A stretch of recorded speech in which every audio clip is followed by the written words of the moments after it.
I spent an entire year streaming on Twitch as a VTuber. Here's how it went. I started off thinking there's roughly about 4 steps to doing this well. Step 1, get the VTuber model.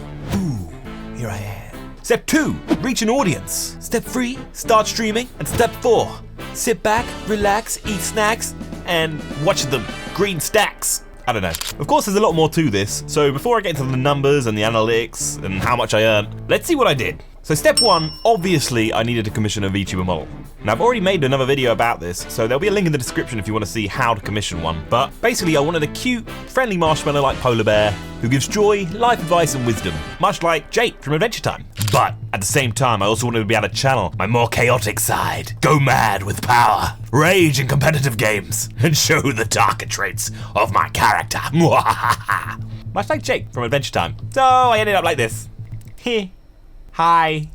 However, because of my model choice, something happened. It wasn't planned, and it was just as my community started to grow. It really did start to take it's one of those things that unfortunately did take a bit of a mental toll on me, and I'll definitely talk about that later on in the video.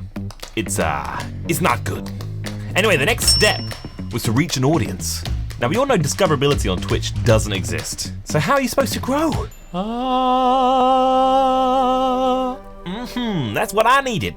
TikTok and YouTube Shorts. Now luckily for me, I spent so many years procrastinating on YouTube before actually making a channel. I've already watched hours and hours of tutorials on how to edit videos. I know.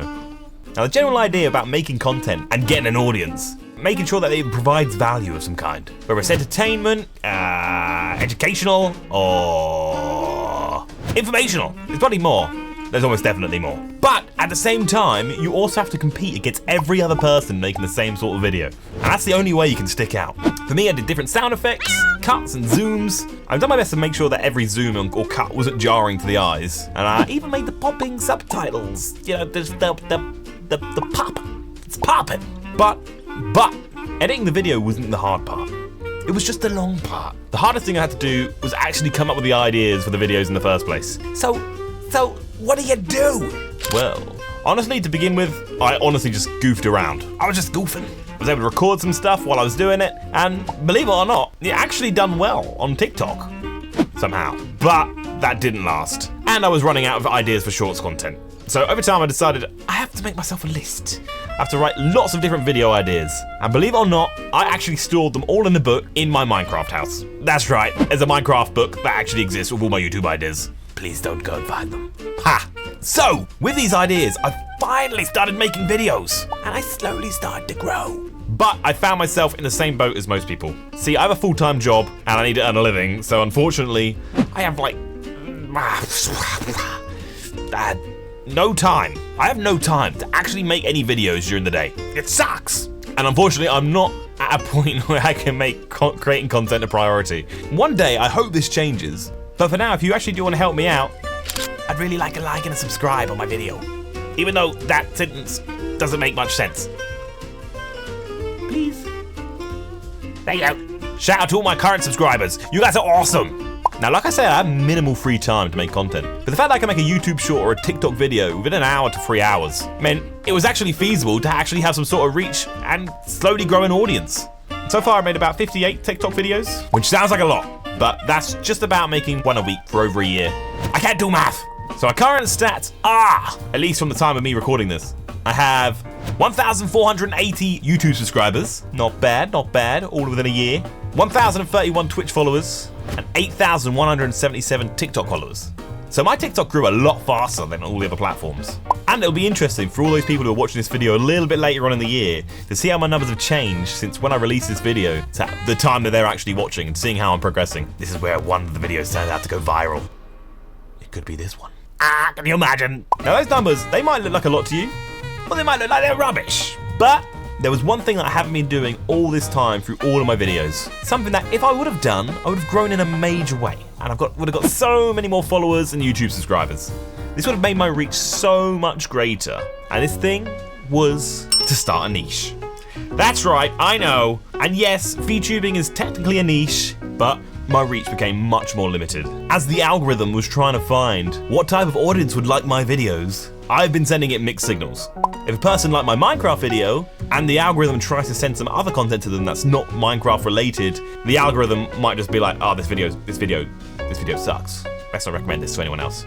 And that means less growth, less getting my name out there, and a harder time competing in the VTuber niche. Now, for me to stand out against all the other talented VTubers, I had to try either to do a similar video to them and try to make my videos slightly better somehow, like with more information or trying to make it more entertaining, or I had to just go for an entirely new niche that has a lot less competition. Both of these are hard to do, very hard to do. Currently, my niche is unknown. I don't know what my niche is. It's something I'm working on, I guess. If you have an idea what my niche is, put it in the comments. Maybe I'll see it and be like, oh yeah, my niche is just being a silly polar bear. So when you are making these videos, you do have to look at other VTubers' creations and see how their videos have been doing. But as you know, comparison is the thief of joy. So me trying not to compare my videos to others was a huge challenge. But at the same time, it was a necessity for me to gain knowledge, mental power.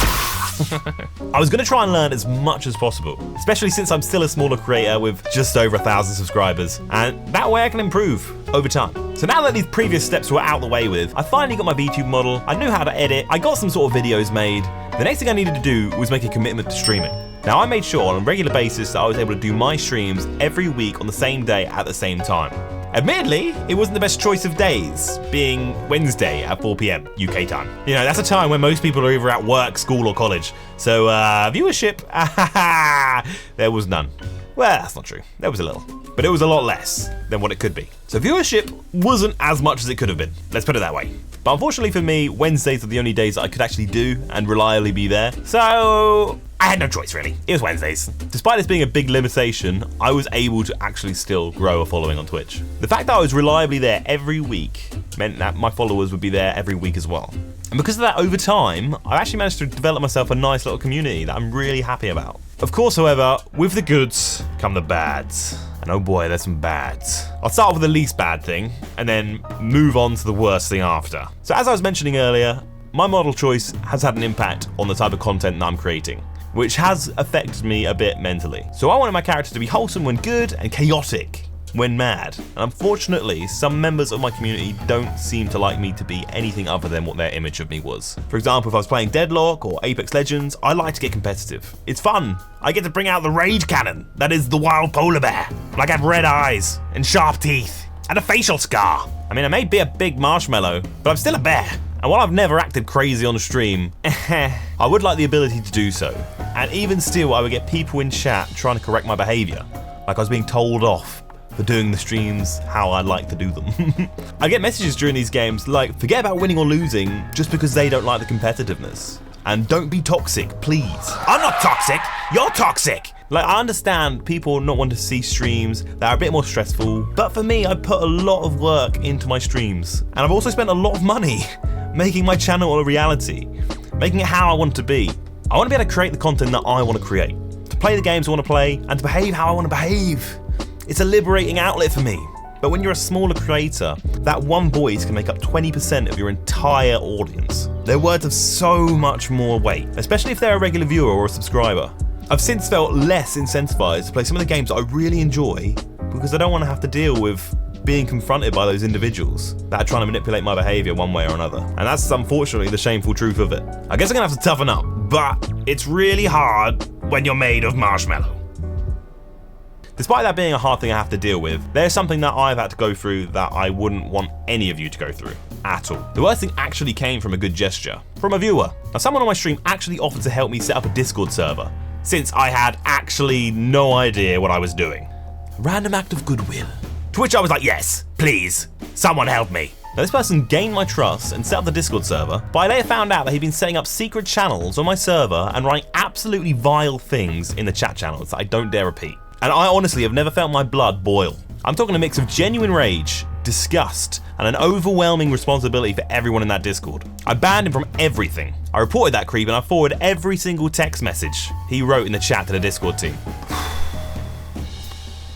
I want to make it clear that nobody takes advantage of me, my kindness, or my community. And I'm not prepared to put anyone at risk, or let my channel be a vessel for creeps to use. I'd rather throw all of this away then let it carry on just to see a viewer number go up. You know, and this is what nearly stopped me streaming altogether. It wasn't the weekly streaming routine, the hours of editing, the sluggish growth, or even comparing myself to other VTubers. It was dealing with that situation on top of a million other things that are going on in my day-to-day life. And I don't think I can stress how much it's affected me. But I was lucky enough to come across my current Discord moderator, Goose, who helped me out, helped me sort out that situation. Because honestly, I was ready to stop. And I mean that. I was ready to close all the channels. So if everyone can do me a favor and spam "thanks Goose" in the comments, just to show some appreciation, I'd really appreciate it. Now that was the major drama of my first year. But how did the numbers do? You've heard what my follower count and my subscribers were. You want to hear the other numbers. Well, to be honest, I got lucky in my first few shorts. And that set me off with a good following right off the bat, which translated into a lot of Twitch followers. And this really helped my motivation. But my motivation took a massive hit when I got less views and less people were joining my streams. So when the subs stopped coming in, when I slowed down getting followers, when I started to stream and the viewer count stayed at 0, it felt awkward. I mean, how can I speak and stream to nobody? Why has nobody come to my stream? For me, going from a point where I made a few decently performing TikToks that got a lot of people to join, where it went from people drawing fan art of me to all of a sudden nobody being in my stream, was really tough. I am lucky in the fact that throughout the year, I built myself a good community of people that always come back on a regular basis. And they're the ones that genuinely make streaming worth it. Because honestly, I wouldn't trade those individuals for hundreds of followers. Now, I really don't like talking about money, but as you've watched this far into the video, I'll show you my year's earnings from Twitch. So I started streaming on the 10th of January, 2024. Because of my TikTok videos, I managed to attract 15 average viewers on my first stream, which is insane. For my second stream, I somehow managed to gain an average of 20 viewers. Don't ask how, I have no idea. This is not normal for a streamer. However, this was an average that to this day I have not yet beaten, hitting on average between 10 and 20 viewers per stream. But with the highs also come the lows, and for my lowest average stream, I had an average of 6.5 viewers. So I could definitely feel the difference between the streams where I did well and the streams where I didn't. And, you know, it was definitely a hit. Like, it was a bit of a roller coaster, but, you know, it is what it is. Now, finally, the money. Altogether, I've managed to earn $374.17 for all of my streams. This is mostly from subs and gifted subs and bits. Obviously, I had to become an affiliate with Twitch before I could actually start getting paid, and that took a bit of time. But not too long, thanks to, you know, the TikTok audience coming over to watch my streams, which is good. As for YouTube, I still haven't hit the requirements to earn money from them, unfortunately. I've met a subscriber goal of 1,000 subscribers, but I haven't got enough watch time, which sucks. Hopefully this video helps out with that. As for TikTok, I honestly don't know how much I've earned. I wouldn't say it's that much. I'd probably guess around $30, but it might be a bit more, it might be a bit less. I haven't really kept on top of what I've taken from that. Now, for me to be able to quit and do this full time, I'd need to be earning a minimum of £1,200 a month just to be able to live. Of course, everyone's situation is different, and that number would change depending on your circumstances, but for me, 1,200 is the bar, and that's the amount where I can actually take a leap of faith and, you know, yeah, try this full time. So this time next year, let's see how I do, and I'll make a 2-year video to update you on what's changed when that actually comes about. If you got anything of value from this video, I really would appreciate a like and subscribe, and hopefully, I'll see you all on my next stream. Hope you've enjoyed. Peace!